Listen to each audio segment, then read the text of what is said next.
देश के कई हिस्सों से मानसून की वापसी की खबर भी सामने आ रही है। 15 अक्टूबर तक छत्तीसगढ़ से इसकी विदाई हो जाएगी और जाते जाते आपको बता दें कि कई जिलों में ये मानसून जो है, ये जाने वाला मानसून लेकिन तबाही मचा रहा है। बिलासपुर में आपको बता दें 2 घंटे जमकर बारिश हुई, खूब बादल बरसे। कवर्धा की बात करें, उफनती नदी पार करते बच्चे छोटे छोटे मजबूरन। अंतागढ़ में नदी पार करते समय एक युवक अचानक से बह गया। गरियाबंद में भी बारिश के चलते किसानों की धान की फसल खराब हो चुकी है। अगले कुछ दिनों तक इसी तरह का मौसम छत्तीसगढ़ में देखने को मिलने वाला है। रायपुर की बात करें तो रायपुर के भी कुछ ऐसे क्षेत्र है जहां पर बारिश की संभावना मौसम विभाग ने जताई है।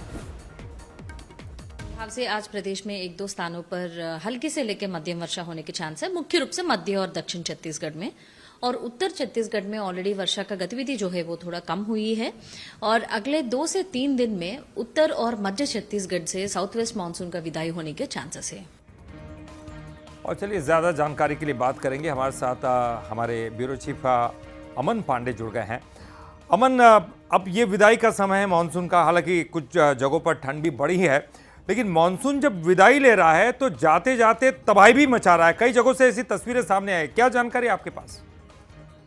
देखिए, निश्चित तौर पर ललित, जो मानसून है उसकी विदाई बेहद करीब है। अब से कुछ ही दिनों के अंदर, यानी कि लगभग 1 सप्ताह में वो मानसून जो है वो विदा ले लेगा। लेकिन उसके पहले पूरे प्रदेश भर में लगातार जो है तेज बारिश का दौर देखने को मिल रहा है। खासतौर पर अगर बात करें तो बिलासपुर संभाग और इसके आसपास जो इलाके हैं वहां पर आज बारिश हुई है और लगभग 2 घंटे तक बहुत तेज बारिश कई जगहों पर नोटिस की गई। इसके अलावा बहुत सारे इलाके जैसे गौरेला, पेंड्रा, मरवाही जैसे इलाके हैं वहां पर तो बारिश की मात्रा और भी अधिक थी। और इस बारिश के साथ आज जो तापमान में अचानक से बहुत तेज गिरावट आई है, अगर बात करी जाए तो कल अधिकतम तापमान बिलासपुर का 33 डिग्री सेल्सियस था, जो आज केवल 30 रहा। और जो न्यूनतम तापमान है वो भी, उसमें आज बड़ी गिरावट होने की संभावना है। खासतौर पर जो जंगली इलाके हैं बिलासपुर संभाग और उसके आसपास के जो कवर्धा क्षेत्र है, जो कोरबा एरिया है, गौरेला, पेंड्रा, मरवाही, यहाँ पर वन क्षेत्र बहुत अधिक है। तो ऐसे में इन क्षेत्रों में जो है खासतौर पर ठंडक का एहसास बहुत ज्यादा होने लगा। और उसके अलावा शहरी क्षेत्र की बात करें तो बिलासपुर जैसे जो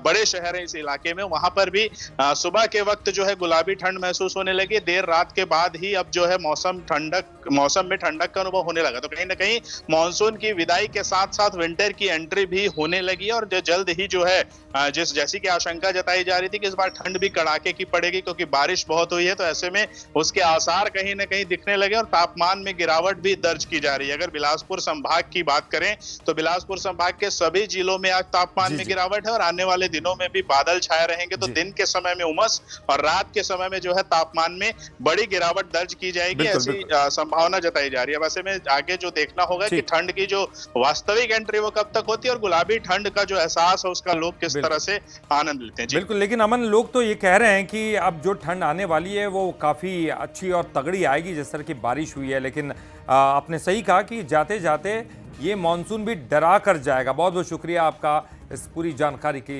और बातचीत करने के लिए।